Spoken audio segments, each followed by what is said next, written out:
Assalamualaikum warahmatullahi wabarakatuh.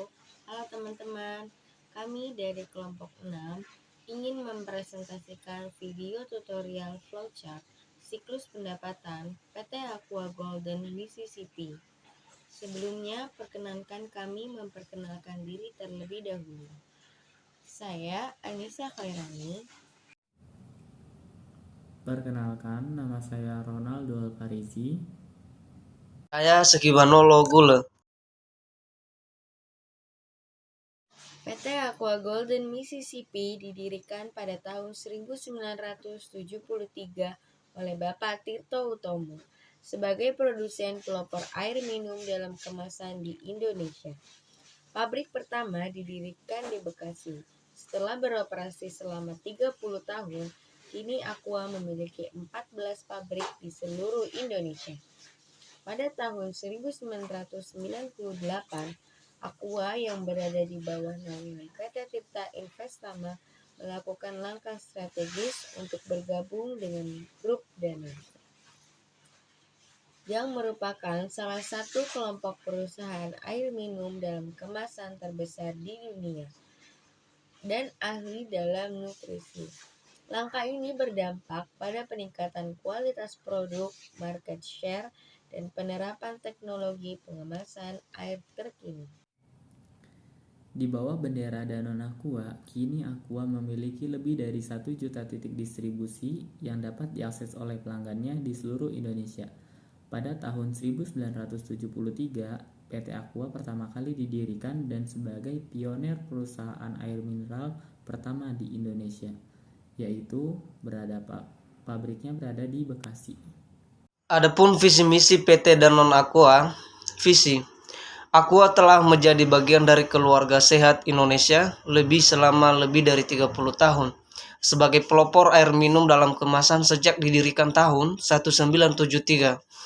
Kini Aqua menjadi bagian yang tidak terpisahkan dari hidup sehat masyarakat Indonesia.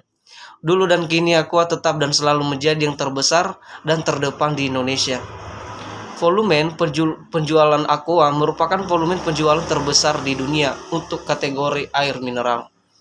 Sebagai misi, Aqua selalu ingin melakukan program untuk menyehatkan konsumen Indonesia. Di antaranya program aksi Aqua untuk keluarga sehat Indonesia dan AUAI Aqua untuk anak Indonesia.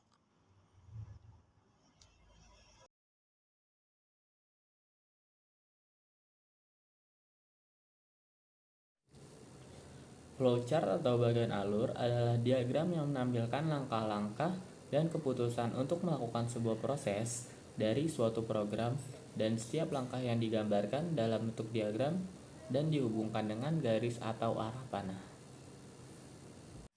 Flowchart berperan penting dalam memutuskan sebuah langkah atau fungsionalitas dari sebuah proyek, pembuatan program yang melibatkan banyak orang sekaligus. Selain itu, dengan menggunakan bagan alur, proses dari sebuah program akan lebih jelas, ringkas, dan mengurangi kemungkinan untuk salah penafsiran. Penggunaan flowchart dalam dunia pemrograman juga merupakan cara yang bagus untuk menghubungkan antara kebutuhan teknis dan non-teknis. Oke, di sini saya ingin menjelaskan apa aja sih yang ada di dalam flowchart ini simbolnya. Yang pertama adalah flow. Flow yaitu simbol yang digunakan untuk menggabungkan antara simbol yang satu dengan simbol yang lain. Simbol ini juga disebut dengan connecting line.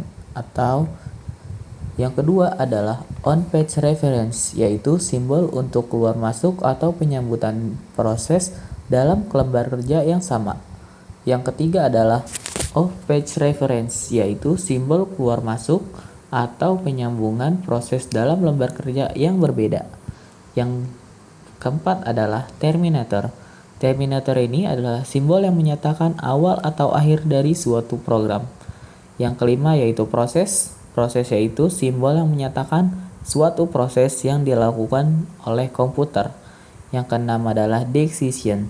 Decision adalah simbol yang menunjukkan kondisi tertentu yang akan menghasilkan dua kemungkinan jawaban, yaitu ya atau tidak. Yang ketujuh adalah input atau output. Adalah simbol yang menyatakan proses input atau output tanpa tergantung peralatan. Yang kedelapan adalah manual operation. Manual operation adalah simbol yang menyatakan suatu proses yang dilakukan tidak dilakukan oleh komputer. Yang kesembilan adalah dokumen. Dokumen ini adalah simbol yang menyatakan bahwa input berasal dari dokumen dalam bentuk fisik atau output yang perlu dicetak. Yang ke-10 adalah predefined process, yaitu simbol yang pelaksanaan suatu bagian atau subprogram atau prosedur. Yang ke-11 adalah display. Display ini yaitu simbol yang menyatakan peralatan output yang digunakan. Dan yang terakhir adalah preparation, yaitu simbol yang menyatakan penyediaan tempat penyimpanan suatu pengolahan untuk memberikan nilai awal. Aku merupakan prosedur pendapatan dari piutang usaha. Kasir mengirimkan faktur ke bagian piutang. Bagian piutang melakukan pengecekan jatuh tempo piutang berdasarkan faktur yang sudah diterimanya. Apabila jatuh tempo sudah dicek, maka bagian piutang mencatat waktu jatuh tempo tersebut pada schedule umur piutang atau SUP. Berdasarkan SUP tersebut, bagian piutang membuat surat tagihan piutang STP dan STP dikirimkan ke pelanggan. Berikut merupakan prosedur penjualan secara tunai. Yang pertama, pelanggan yang merasa cocok dengan produk yang sudah dipilih melakukan pembayaran secara tunai ke kasir.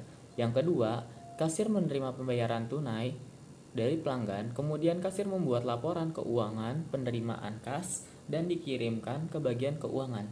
Yang ketiga, bagian keuangan membuat laporan penjualan tunai rangkap 2, lembar 1 dikirimkan ke pimpinan dan lembar 2 disimpan sebagai arsip. Karena ketatnya persaingan saham Aqua dijual pada grup Danone, tahun 2001 Aqua menang dalam ajang Indonesia Best Brand Award. Tahun 2003 Aqua membuka pabrik baru di Klaten. Untuk menghadapi ketatnya persaingan air mineral dengan merek-merek lain di Indonesia, pada tahun 2004 Aqua meluncurkan varian baru, Aqua Splash of Red, jenis air dalam kemasan yang diberi esens rasa buah stroberi dan orange mango.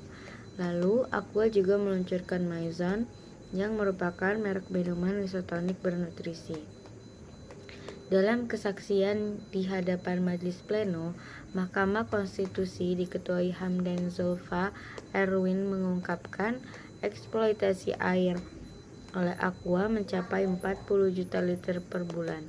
Padahal, kata dia, sumber air Aqua di Klaten, Jawa Tengah hanya memiliki izin menggunakan air 20 juta liter saban bulan. Hasilnya, penghasilan Aqua sekitar 80 miliar per bulan atau 960 miliar saban tahun.